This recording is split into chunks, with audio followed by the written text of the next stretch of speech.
All right. What do you say, Dennis? Shall we go ahead and get started? Yeah, let's do it. All right. So I know we want to be respectful of everybody's time. Said we'd start at 11, so let's go ahead and get rolling. So first, thank you for joining us today. I am Jason Dahl. I'm a certified financial planner and the director of financial planning services at AFS. And I am here today, remotely, of course, with my colleague Dennis Elias, our senior financial planning associate at AFS. I know we have a lot of individuals tuning in from the AFS 401k side, so I wanted to give a quick reminder that our financial group team is the sister entity to AFS 401k Retirement Services. And although we work closely with each other, we are two separate companies and operate as such. We at the financial group team helping individuals with their wealth management journeys, and the 401k team servicing corporations in regards to their employer-sponsored retirement plans. But today we will be discussing education planning ahead of National 529 Day, this Saturday on, drumroll, May 29th. We know planning for education can be overwhelming and stressful, as the education years are costly and continuing to become more and more costly every year. So thoughtful planning can make all the difference when it comes to funding a child's or loved one's education. And I know we're going to cover a lot of material today. Dennis is going to touch on a lot of different ideas and subjects. We're going to cram it into an hour, but we are going to move at a pretty brisk pace. So before we do get started, I want to remind everyone that we are recording this session. We will be sending that recording out within the next few days, along with the accompanying handouts for this presentation. Lastly, please feel free to ask questions at any time during today's session. You can ask a question by typing it into either the Q&A or the chat boxes. They're located at the bottom of your screen. Feel free to click on either of those and type in a question. I'll say probably our favorite question is, can I schedule a time to speak with you, Jason and Dennis? And enthusiastically, yes. So we encourage you to directly follow up with us after this workshop if you have further questions or would like to schedule a time to review a few things over Zoom or the phone. We do truly love what we do, and the best part of what we do is connecting with people and helping you solve personal financial planning puzzles. So please don't hesitate to reach out. Without further ado, Dennis, you want to get us rolling? Sure. Thanks, Jason, for that intro. So we always like to start with this particular slide for all of our webinar series, and it really comes down to one common financial question that we hear often that falls under the umbrella of, or many financial questions that fall under the umbrella of one major question, which is, what should I be doing with my money? This comprehensive question inspired us to create this hierarchy of financial needs. This hierarchy serves as our framework for both our financial wellness programs, and we also use this to help individuals properly prioritize their financial lives. Before exploring the hierarchy, it's important to know, and we recommend that you know what your current financial situation is. Take some time to review your monthly spending. Ensure you know where every dollar you earn is going. Once you have a sense of your current financial picture, think of our hierarchy really as your linear roadmap to financial success and independence. The hierarchy begins at the bottom, similar to the food pyramid, with the most basic needs. In this case, the most basic financial needs. And then you slowly build yourself up with each step building on the previous one until you reach the top. Everyone's currently somewhere on this hierarchy. Ideally, you want to fully meet the goals of one level before moving up to the next rung. But we do recognize that life happens and life is ever changing, and it doesn't always move the way you'd like it to in an orderly fashion. The reality is that many of us may have one foot on one level and the other on another. Additionally, after successfully making it through the entire hierarchy, it's important that you know that sometimes you may find yourself needing to revisit certain steps to make adjustments and to account for any changes. The main point we want to make in this case for the hierarchy is that what we'll be zeroing in on today is the goal-based savings that you'll see here towards the middle of the pyramid.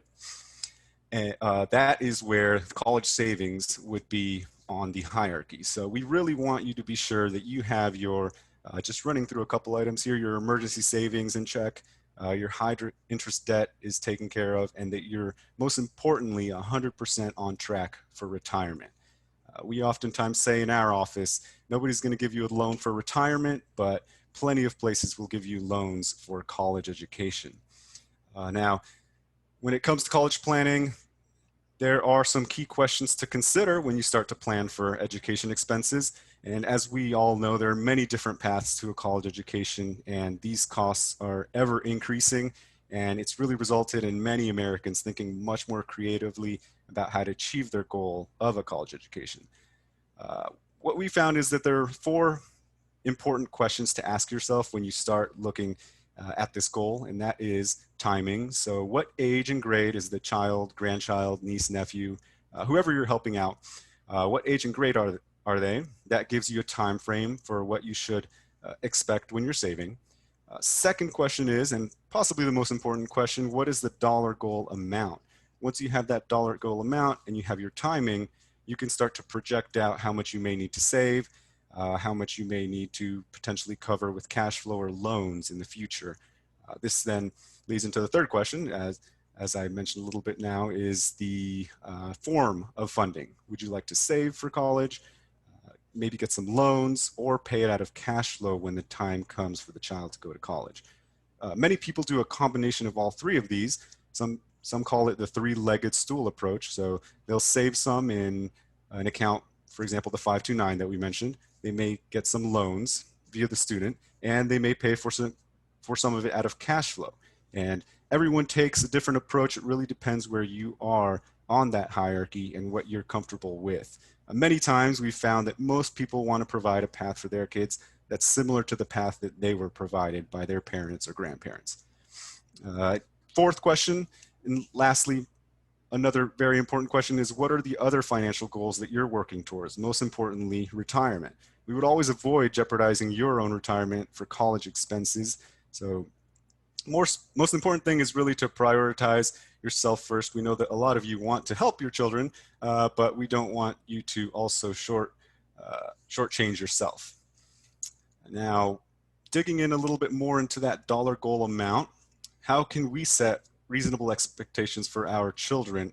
We would say early on, just steer your kids to a reasonably priced education that you think that you'll be able to afford and that they'll be able to manage as well. Many people see this in many different lights. I'll say a lot of people use in-state school tuition as a target savings amount. So for example, I went to Virginia Tech. I would say, all right, I'm going to cover the cost of tuition and fees at Virginia Tech in today's dollars. So that's about maybe $13,000, $14,000 a year. Anything in excess of that would have to be covered by my child via loans, work, what be it. And then, you know, maybe if I get 100% on track to retirement, I'm doing very well, my income continues to grow, I can then in the future start saving more or help them out of cash flow. Another thing that people do is they'll just set a fixed dollar amount. So for example, 25,000, 10,000, 50,000, whatever it may be that they think they are capable of saving. In general, we're looking at this in today's dollars. So it's important to take into account inflation. Many of you may know this already, but college education, the inflation for those costs have vastly outpaced the country's inflation, which has been near 0% or 1% for a very long time. We personally in the office run the inflation at 5% on college costs. We think that this is a fair assessment that keeps things conservative. We certainly hope that inflation is better managed in the future, but for now, we believe that this is a fair analysis using 5% inflation versus the very low inflation that we're seeing overall. I feel like we've been saying in our office for years now that college costs and medical costs just can't keep going up at the rates of inflation that they have been over the years. But without fail, they keep going up at that, 5-6% a year, pretty much every year. Yep. Certainly hope there can be change there. So all these questions lead to the final question of how do you know if you can afford to help your child pay for college?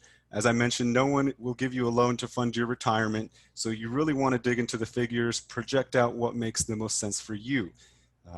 In some cases, some people will be able to cover most or all of tuition, while others may not be able to and may need to get some loans. And whatever path you take is totally fine, but again, just setting those reasonable expectations so that neither you or the child is highly indebted when they've completed their undergrad, graduate, whatever amount of education they get. And again, just circling back to the hierarchy of financial needs, just making sure you have that solid foundation of emergency savings, paying off your high interest debt, and 100% on track for retirement. I know a lot of clients that we speak with when they think about like what Dennis is talking about, right? Kind of the goals, right? How much they would like to save. And, a lot of times they say, you know what, hey, I want to be able to pay for all my kids' college expenses, right? I'd love for them to be able to graduate debt free. And as Dennis has laid out, right, that may not be the reality for some folks, right? And we can't emphasize enough, right, that you need to prioritize your own needs, right, your own retirement goals first and foremost.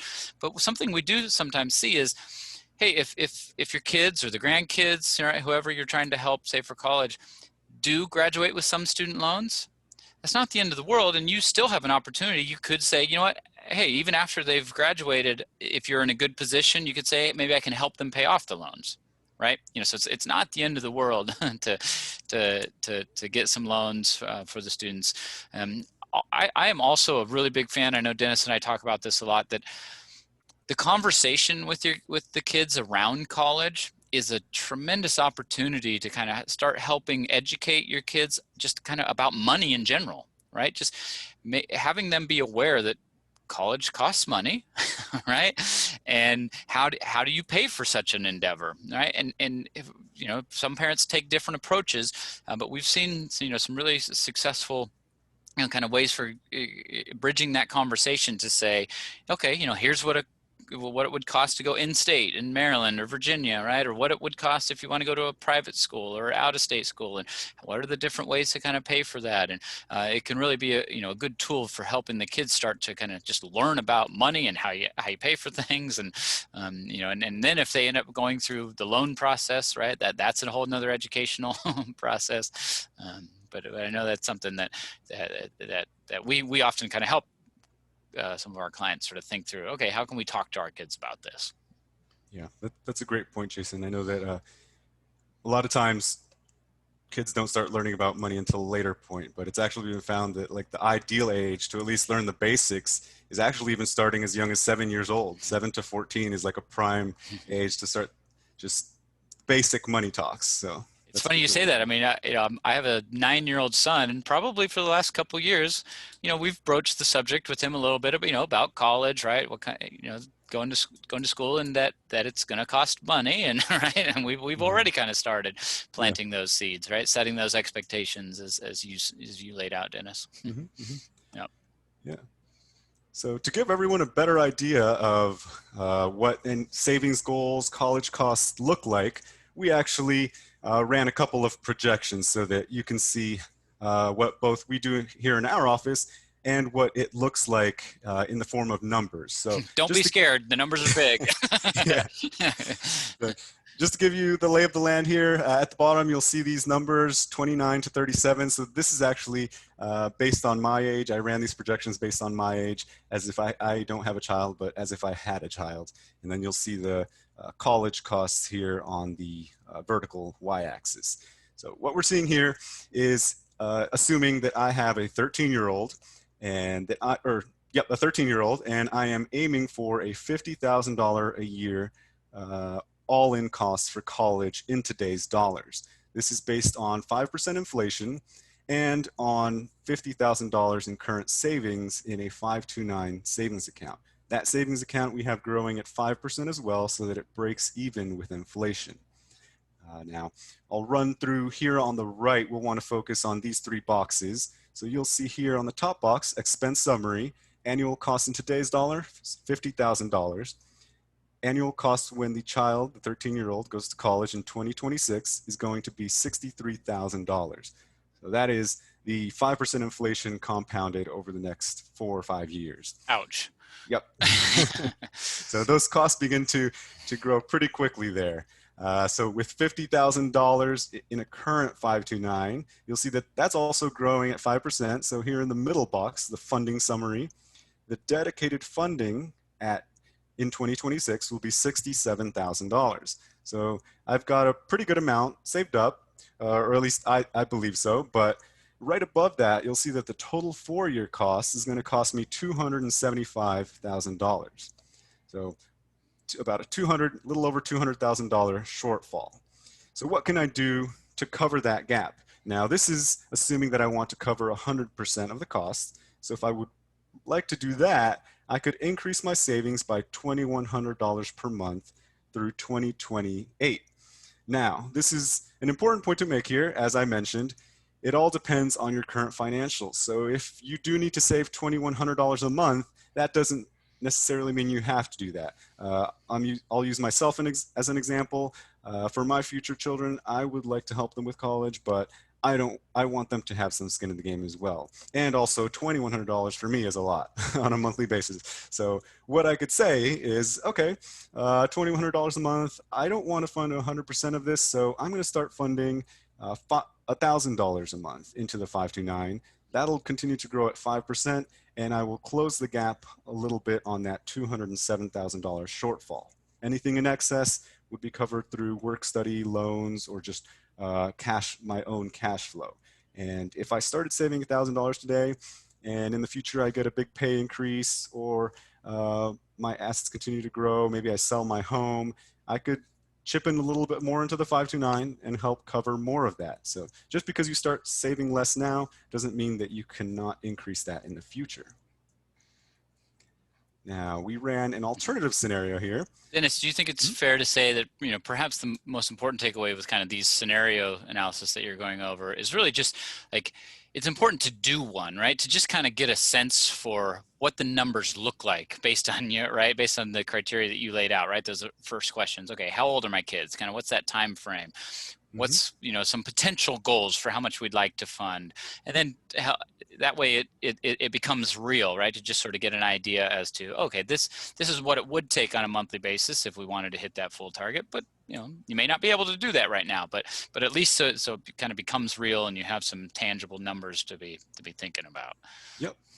Yeah, and the numbers are big, as we mentioned, but it's just good to get an idea, and you don't have to fund 100% of whatever the projection says, as we alluded to already. And the importance of starting early, right? So that's kind of on the next slide.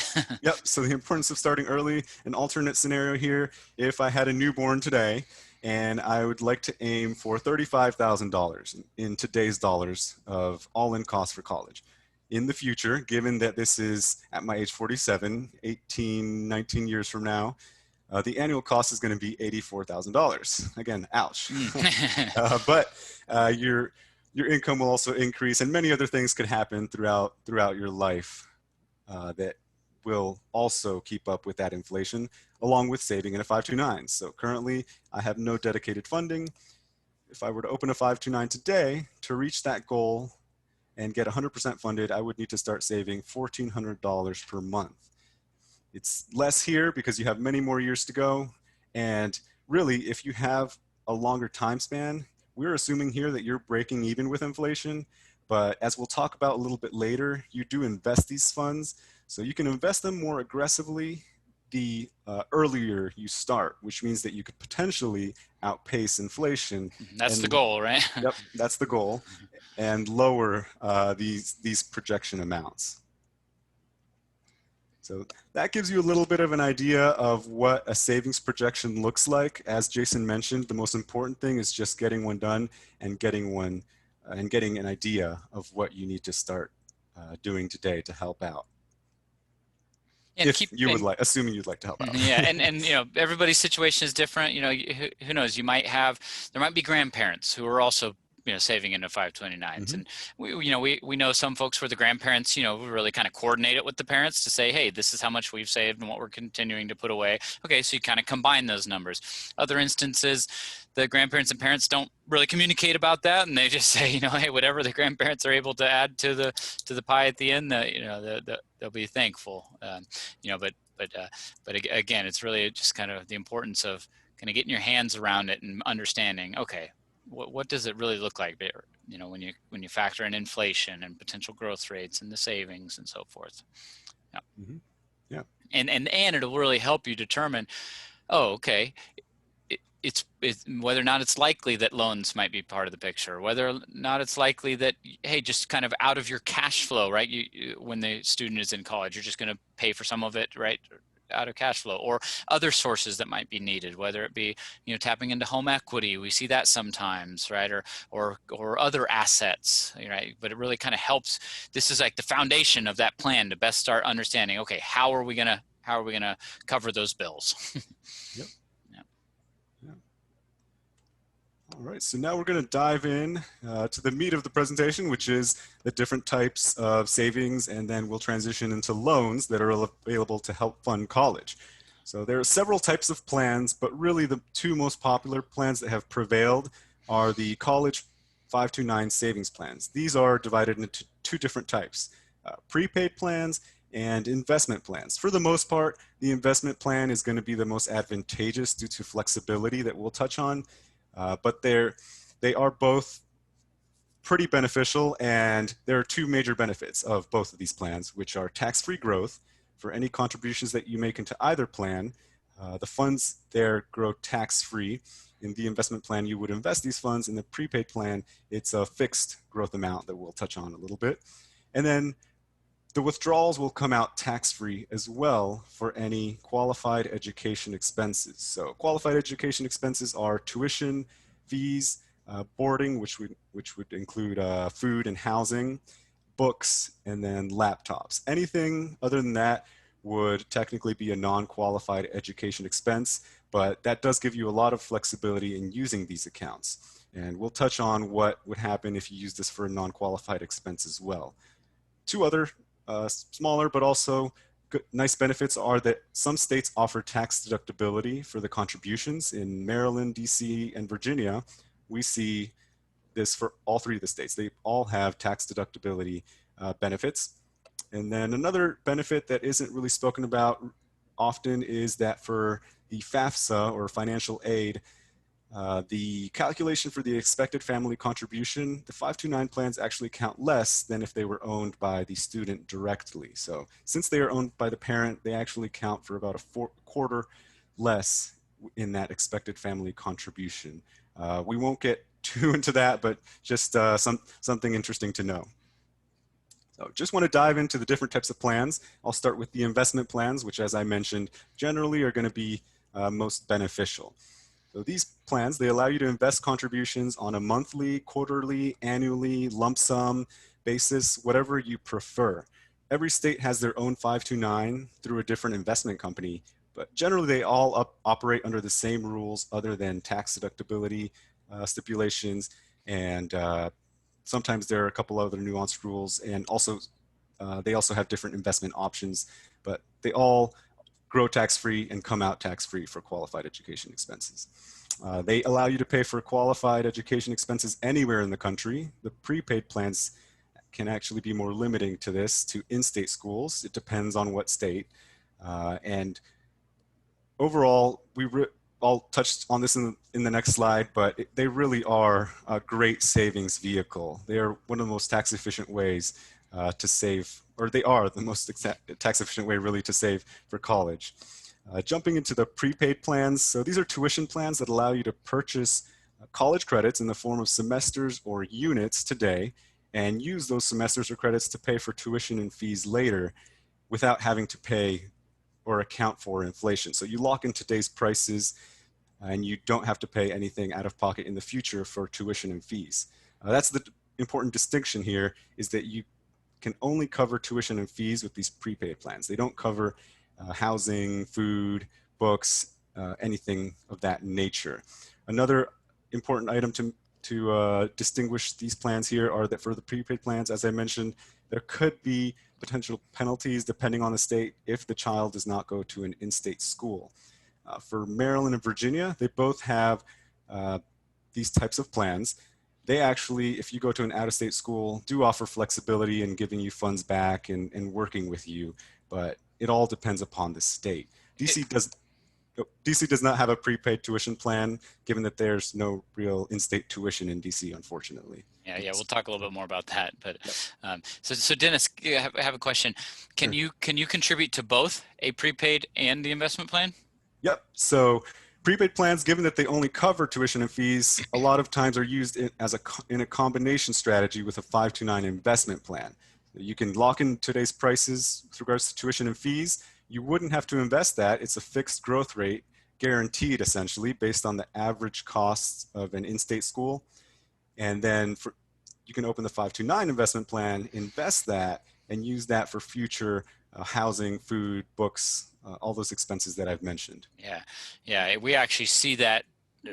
It's not probably the most common, but we definitely see it a fair amount, especially for Virginia residents, and I'll say if the student is maybe a little bit older, like the earlier example, maybe they're already like 13, 12, 13, 14 years old, where the parents might say, you know what, let's go ahead and do the prepaid for a portion. If you feel confident that, hey, we've talked to the kids, you got lots of great public school choices in the state of Virginia. You can pick any school you want as long as it's, in-state and in Virginia. So the prepaid is a nice kind of conservative approach, and then complement that with, hey, let's also put money into the investment plan to be able to cover those other costs that Dennis mentioned. Another question, Dennis, was, do you have to use your state plan, or can you use a plan from another state? Sure. So for the 529 investment plans, you can use a plan from any state. The only thing to be on the lookout for there is that for the tax deduction portion, given that some states allow you to deduct any contributions, a lot of states will require you to open the in-state plan to get that tax deduction. The only state that I know of currently that allows you to open it anywhere and get that tax deduction is Pennsylvania. So they're super flexible. That's pretty unique. Yeah. Yep. I don't know if there's anybody from California on the call. I know I was recently talking to somebody in California where they do not offer a state deduction for the California plan. So they were going to go ahead and invest in the Virginia plan, the College America plan, that we'll talk a little bit more about. But I know, DC, Maryland, Virginia, they all have, the state plan offers that deduction. Yep. And the prepaid plans are different in that you generally have to open an in-state plan as well there, given that they're based on in-state college tuition costs. Right. Yep. Okay, cool. Thank you. Yeah. So we're going to dive into the investment plan here. This, as I've mentioned many times already, is the most flexible option. So we really like to highlight its benefits. So these accounts can be used anywhere in the country, as I mentioned, for vocational school, grad school, community college, universities, generally any qualified educational institution. And as I mentioned, qualified education costs. Now, this all sounds great, but some of you may say, what if my child doesn't go to school? Or what if there's money left in the plan? What do I do then? So this is a very fair question, so I'd like to dig into the taxation for a second here and just highlight a couple of different scenarios that can happen when you have a 529. So the easiest scenario is that you have a 529, you've saved in for the first 18 years of your child's life, and they go to school, they use up the 529, everything has grown tax-free, everything has come out tax-free, really easy. Where it becomes a little bit more difficult can be if the child ends up not going to school. Maybe they have gone to a vocational school and they haven't used up all the funds, or they started a startup and they just didn't go to school. It can vary vastly. We never know what's going to happen, of course, when a child is born. But if they don't go to school, or if they go to school but don't use everything, the taxation can be a little bit tricky here. So if you were to take out funds for non-qualified education expenses, you would be taxed on the earnings in the 529, and then also charged a 10% penalty for taking those funds out.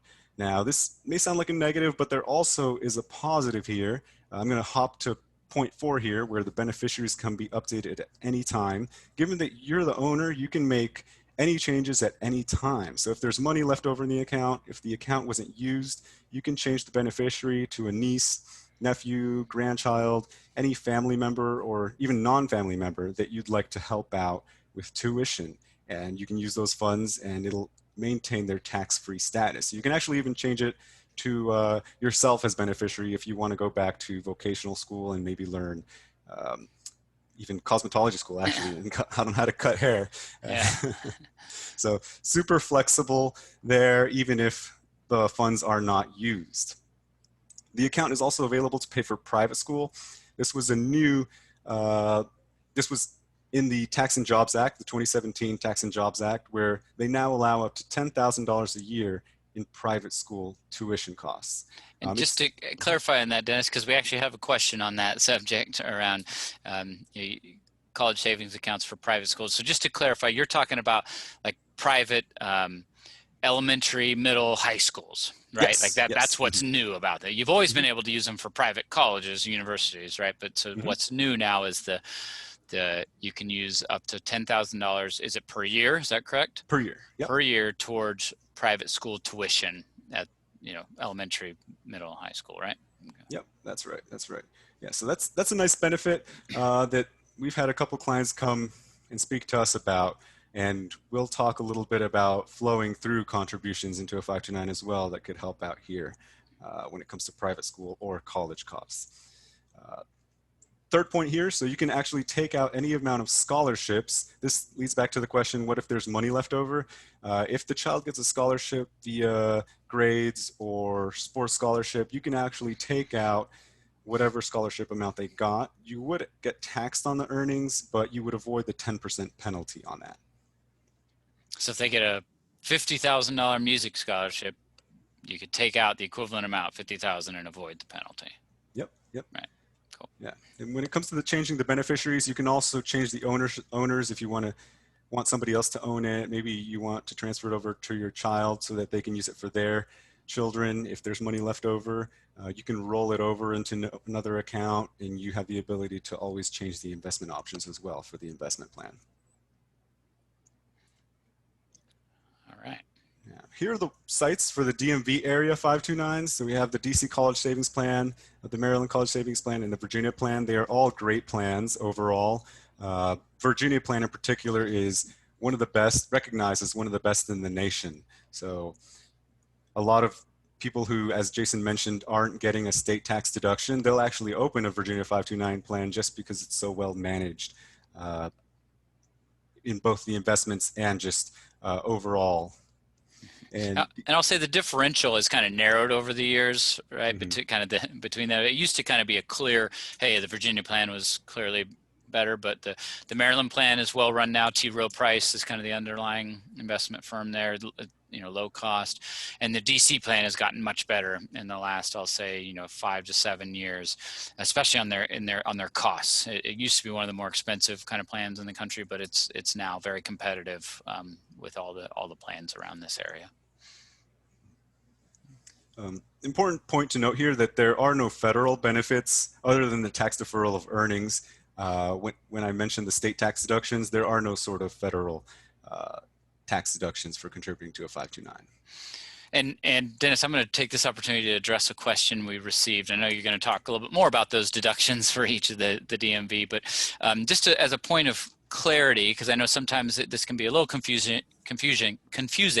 So Dennis has been talking about, right, the deduction on your state taxes, right, for contributing to a 529, and Dennis is going to give us the details on those for the 3 jurisdictions here in just a moment. But the point we want to clarify is that's actually unrelated and doesn't impact whatsoever on the federal level or even on the state return, right? When you're looking at, do you itemize or do you take the standard deduction? So it's actually doesn't matter whether you itemize or take a standard deduction on your returns. The tax deduction for the 529 contributions is totally separate, so they're not related. I know we had a question on that, so just wanted to make sure that was clear. So it doesn't matter whether you itemize or do the standard deduction. You can still take the state, whatever state available deduction, which is, I think Dennis is going to share those with us. Yeah. All right. So we're starting off here with Maryland first, our home state. For those that you don't know, we're in Bethesda, Maryland. So the Maryland plan in particular offers $2,500 up to $2,500 a year for the 529 contributions. So in general, we really like this graphic here. You'll see that on the top, we're assuming that this is a married filing jointly couple. So we have parent 1 and parent 2, and that they both have opened a Maryland College Investment Plan, which is the Investment 529, and a Maryland Prepaid College Trust Plan, which is the prepaid plan. Now, on the investment plan, if you're a married filing jointly couple, you can deduct up to $5,000 per year per beneficiary and account. So parent one takes $2,500 and parent two takes a $2,500 deduction for a total of $380 in estimated tax savings. If you do that combination of the prepaid plan and the investment plan, you can also contribute $2,500 for parent one and $2,500 for parent two into that plan and get a total of $10,000 of combined annual income deductions. So total in-state savings or state tax savings of $760. This is a nice graphic.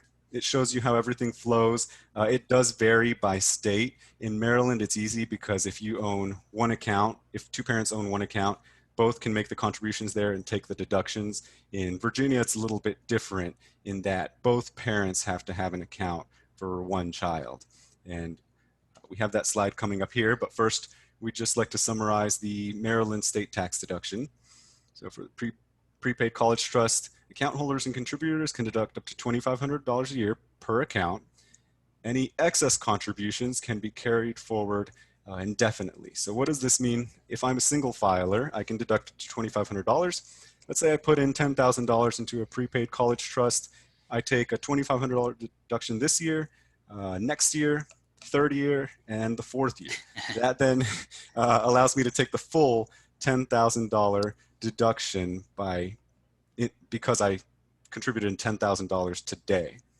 The important thing is sometimes folks forget is, especially if you work with an accountant or even if you do your own taxes, is don't forget to take the deduction, right? So so be sure to let your accountant know, hey, we funded 529 account. You know, and in Dennis's example, if you put 10,000 in, hey, well, you want to make sure you take the 2,500 this year and each of the next 3 years, right? Now, or if you do your own taxes, make sure you just, make a note and put it in your tax file so you don't forget to get that deduction. Yep.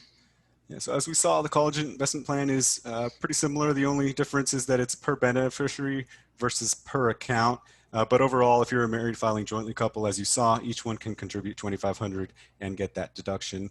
The carry forward for this is 10 years. So that is a little bit more limiting, but still beneficial. For Virginia, as I mentioned, it's a little bit different in that it's on a per account basis. So account holders can deduct up to $4,000. For a married filing jointly couple, that's $8,000. Of course, each parent would need to have their own separate account for one child. If you have 2 children, then you need 4 accounts.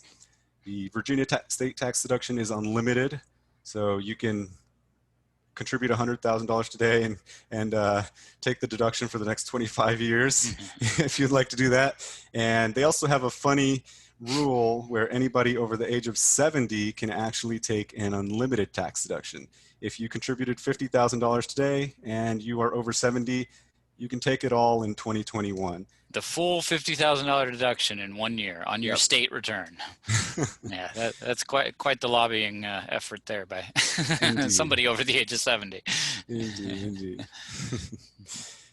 For DC, it's a little bit different. For Maryland, Virginia, as we saw, the more beneficiaries or children you have and the more accounts, the more deductions you can take. For DC, this is actually a hard cap. You can only deduct up to $8,000 for a married filing jointly couple and $4,000 for individuals, and that can only be carried forward for the next 5 years. An important point to make here, we haven't touched on this a whole lot, but I did mention funneling payments through a 529. A rule that's oftentimes not known is if you've never funded a 529 or if you've run out of 529 funds and your child is still going to college, you can actually open your in-state plan. Let's say I'm a Virginia resident. I can open a Virginia plan, fund it with $4,000, take the $4,000 deduction this year, and then pay the college after a couple days of the funds being in the account, $4,000. And I would essentially have captured a tax benefit there. So you can do that every year that the child is in college. Really simple tip that a lot of folks overlook. And even earlier in Dennis's point around the private tuition, right, for elementary and middle and high school, same thing. If you're paying tuition for private school in those ages, and you're in one of these states that have a state deduction, open the 529, put the money into the 529, then pay the tuition bills out of the 529. So you get that. So you get that state deduction. Yep.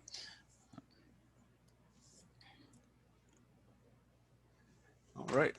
Switching gears a little bit, we're going to talk about investing a 529 plan. This is very similar to investing for retirement or in your 401k or any other investment account. It all depends on the time frame. Here on this chart, we're assuming that we're 18 plus years away from college costs. As you will see on these little pie charts here, the further away you are, the more aggressive you can be with the account. So the teal color here is largely stocks, so it's more aggressive.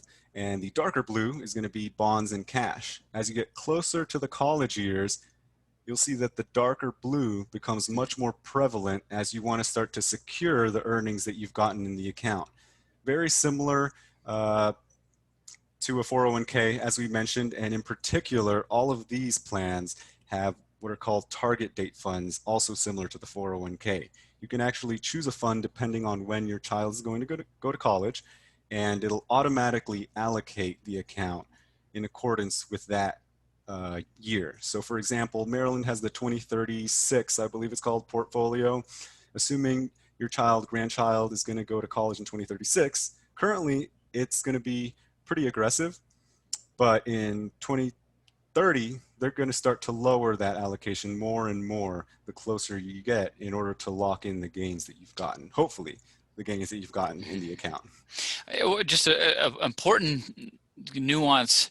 It's the same basic structures like the target dates in a 401k plan that I'm sure many of you are familiar with that Dennis mentioned, but with one important difference, right? That the 401k plans have that target date of your retirement date, but when you retire, it's not like you're going to spend all the money you've saved for retirement over the next 4 years, right? Generally, it could be over, the next 20, 25, 30 years, right? So those don't get as conservative as like we're seeing here with the 529, right? Because hey, when you get to that target date, the expectation is that money is going to be spent over the next 4 years, give or take, right? And so generally speaking, those accounts are going to get much more conservative, much quicker, all the way to the point of basically being, 100%, short-term bonds, cash by the time you get to that target date. Mm-hmm. Yep. Building on the benefits of the 529, the investment plan, recently, with the passage of the Secure Act of 2019, a new great tax efficient way to pay off current student loans came into effect. 20 of the 29 provisions in the bill, one of these provisions expanded the usage of 529 plan funds to pay off a lifetime $10,000 in student loans.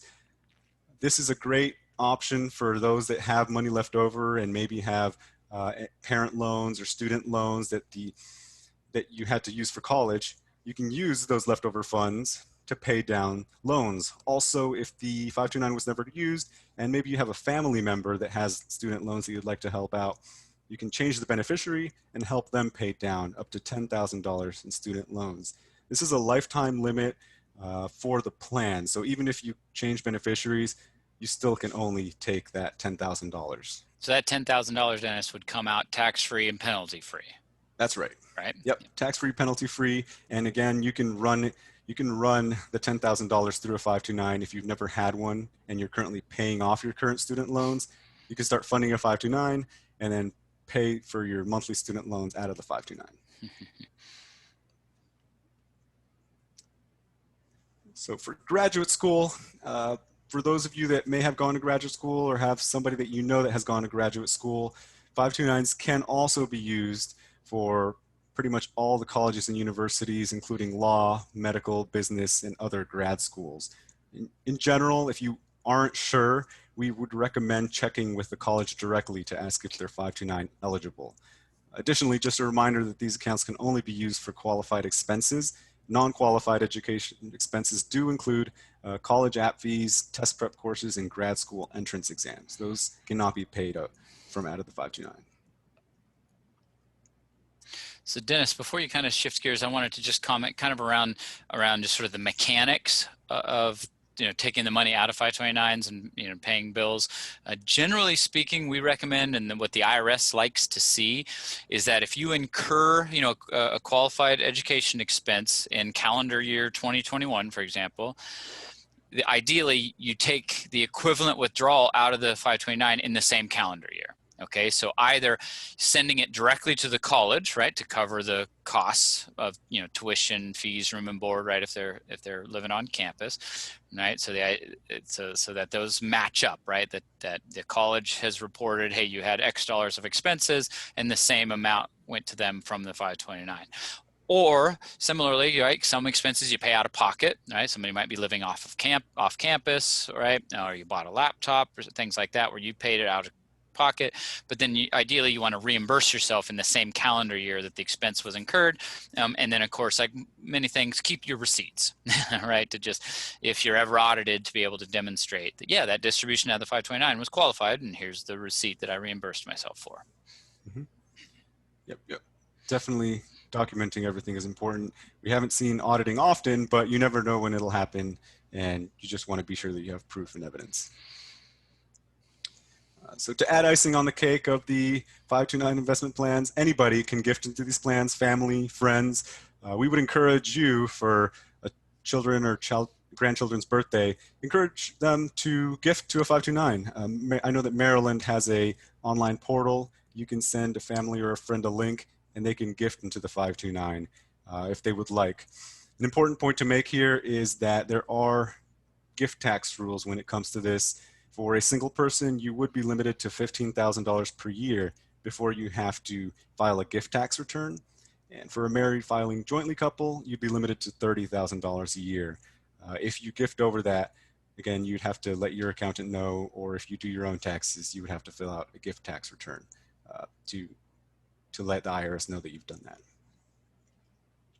And just a reminder that Virginia has the full write-off for anyone over age 70. So if you have any older family or friends, that could be a great benefit for them as well, to get some tax savings there. Just kind of quickly wrapping up here, Dennis. We've got a little over 10 minutes. Yeah. Mm-hmm. So the other savings options, we're not going to touch on these a whole lot. I'll say for the Coverdell and the Roth IRA, we would generally always recommend opening a 529 investment account over these accounts. The Roth IRA really is the most tax efficient retirement vehicle. We would avoid tapping into that for any college expenses if possible. The UTMA and UGMA accounts, these are interesting because they offer a lot more flexibility when it comes to those non-qualified expenses. Some people will use a combination strategy of getting a 529 investment plan to pay for qualified expenses, and then in UTMA, UGMA accounts to also invest some money to pay for all the extracurriculars, any out-of-school costs that the child may have. The problem here is that there are some tax consequences. They're not tax deferred, and it could be subject to kiddie tax, which we won't get into today, but essentially the earnings in the account could get taxed at the parent's higher tax rate. A new account that recently came into the realm of college savings is the ABLE 529. This was actually started in 2014 and allows Americans who are living with disabilities to save money for college and other expenses in a tax-deferred account, very similar to the investment 529. It's a supplement to any private insurance or public benefits that the disabled person may have. You can contribute up to the annual gift tax limit into the account, so $15,000. And this is an interesting vehicle because it is a great benefit for those that are disabled. And we, of course, never wish this upon anyone, but it really allows for flexibility. As I've mentioned, when a child is born, you really never know what's going to happen. And we would never hope that anyone were to become disabled. But if that were to happen, this is an investment vehicle that could be used in response to having a lot of money in your 529. So if you have a regular investment 529, you can transfer your money up to $15,000 into the ABLE 529 and use that for a plethora of expenses. You can actually use it for healthcare, tutoring, transportation. It's very flexible when it comes to paying for a disabled person's needs. In essence, kind of opening up the additional sort of items that qualify, right, as a qualified kind of tax exempt expense. Yep, exactly. Cool. So switching gears, we're going to talk a little bit about the different types of financial aid and loan options. The FAFSA, as many of you may know, is the official form that families must use to apply for federal aid. It is also used by many states and individual colleges and universities in making their financial aid decisions. In general, if you'd like your child to get a loan, work study, grants, private scholarships, we would always recommend filling out the FAFSA. It really doesn't do any harm in filling it out. Although, of course, grants through the schools are largely based on assets, income, and the number of children that are currently in college. But we've seen a lot of times that there are loan options for even those that are high income or high net worth. One important thing to say here is just beware of any questionable college planning advisors. Some people will have you pay them to fill out your FAFSA, but in general, everything that's on the FAFSA can be found on your tax return. So just a little thing to be on the lookout there. I'll talk briefly on the DC tag program. I'm a DC resident, and one common misunderstanding is folks think that, oh, if you graduate from a DC high school, you qualify for in-state tuition at any college around the country. Not true. What they have is the DC tag, or Tuition Assistance Grant Program, which, long story short, is basically you can qualify for up to $10,000 towards tuition at a state school, but basically, any state school across the country. So it's just and our understanding is that the grant money, DC says that they never actually use all of the money, that there's funds available every year. So if you're a DC resident and have a child, went to school in DC and is going to college, I definitely recommend, applying for the DC tag program, as it's, basically, $10,000 a year. Mm-hmm. Yep. And it actually increases to $12,500 for anyone who goes to a historically black college or university or not-for-profit colleges in the Washington metropolitan area. So that's very nice. Interesting point there. Mm-hmm. When it comes to the federal aid, I talked a little bit about the federal loans. We won't dig too deep into this, but there are three main points I'd like to say. So the Perkins loans here that you see, these are actually no longer available, but some people do still have them, and they are pretty advantageous in some of the forgiveness options and the interest rates that they offer. When it comes to the other four loans, the most beneficial one is going to be the subsidized. This is also largely based on income and net worth, but the interest rates on this are great. They're currently like at around, as it says there, 1% to 2%, and the interest doesn't actually begin to accrue until the child graduates college. The unsubsidized, the only difference there is that the interest begins accruing immediately. When it comes to the plus loans, I personally am not a big fan of the plus loans. They're pretty high in their interest rates. The only reason to get a plus loan would be if you'd like to take advantage of the federal forgiveness options or any of the deferment or forbearance options. It gives you more flexibility if you have a plus loan versus a private loan, which would honestly likely get you a better interest rate. And I'll just, as a quick sidebar, we have an entirely separate presentation just on student loans. And so if folks are interested, we can send you a recording of that, or certainly be on the lookout for the next time we give it. But we're going to be moving pretty quickly through it today. Yeah. These are some of the flexible options that are offered with the federal lenders. There's loan consolidation, where they essentially average all your student loans from undergrad and graduate school and put them all into one. You just have to pay one bill at an average rate of interest. There's also many of our payment options once you graduate that can be tied to your income. So as your income grows, the payments grow, but in the beginning, they'll be lower than what the average payment would be. When it comes to the deferment and forbearance options, a great example of this is actually COVID. With COVID, they have essentially told all the people with student loans, you don't have to make any payments and you don't have to pay the interest until September 2021. So federal student loans. Federal student loans, yep. Sorry, yes. Federal student loans until September 2021. That's something that private loans have not offered and would be, I'll say, much more stingy in probably offering.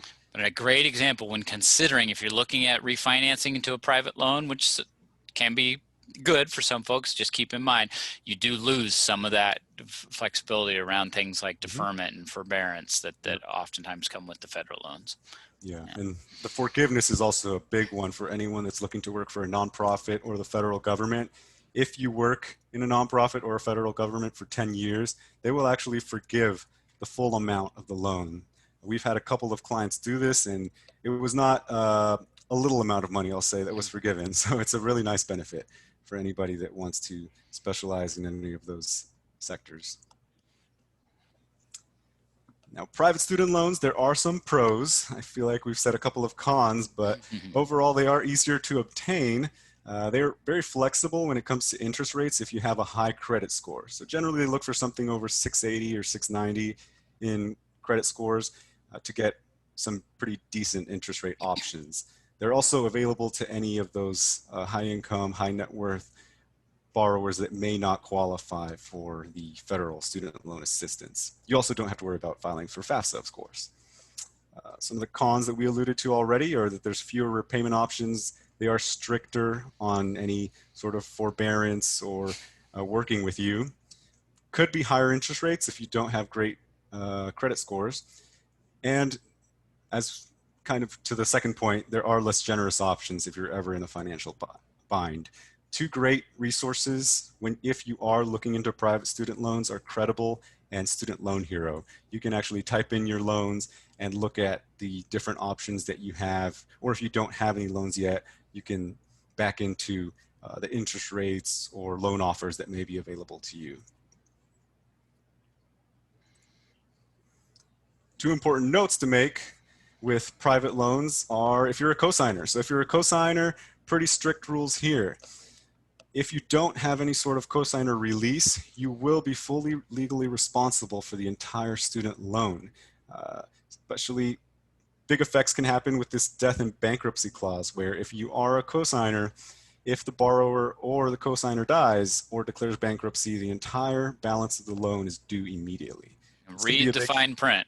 Yes, this can be a big hit for a lot of people. So just be sure if you're ever considering co-signing on a loan that you're aware of these stipulations. On the bright side, separate from loans or 529 college savings, you can actually, something that a lot of people don't know is that you can actually negotiate your tuition bills with the school's financial aid office. The top schools, we'll say, are harder to negotiate, but for someone who has a great academic profile, or even sometimes if not, honestly, if you're just in a financial bind, you can contact the financial aid office and see if they can work with you. A lot of times schools want to improve their stats, so if you have somebody with a great academic profile, it's worth giving them a call and seeing, hey, you know, what can you do for me? I've seen a couple cases I just threw a couple searches where people have saved 5–10% on their tuition. So something to be on the lookout for, definitely. I'm a big advocate for making a friend with somebody in the financial aid department. Yeah. So that wraps up the majority, or pretty much all of our presentation. The last thing here is that for 529 Day, May 29th, there are some giveaways that some states are offering. Something to look into for those of you that may not have a 529 yet. Research it for your particular state. I know that Virginia, I believe, has an offering currently, and they're giving away money to people that open a 529. Not everybody. I think it's dependent upon a few people, but just something interesting for people to know. And you can actually go to savingforcollege.com to see all these different state incentives. And that website, savingforcollege.com, is a tremendous resource. I really recommend it if you really want to kind of dive in more to some of the things that Dennis covered today. Yeah. So awesome job, Dennis. We are noon on the dot. Yep. Very nice. So just as a quick reminder, all of you will receive an accompanying handout to today's session along with the recording. That'll come out in the coming days. Might end up being kind of early next week after the holiday. But you can also visit our website here and find recordings of different workshops that we've done with different handouts. And yeah, feel free if you have any other questions. Really appreciate everybody tuning in and asking questions, but don't be afraid to reach out to us. Dennis, if you want to put the next slide up. Yeah, there you go. There's our good looking team with email addresses. And we got to get your email address on there, Dennis. Oh, yeah. But you can reach Dennis at dennis.e@afsfinancialgroup.com. That's Denise at afsfinancialgroup.com. Well, thank you very much, everybody. Appreciate you joining us today. Have a wonderful holiday weekend. Thank you, everyone.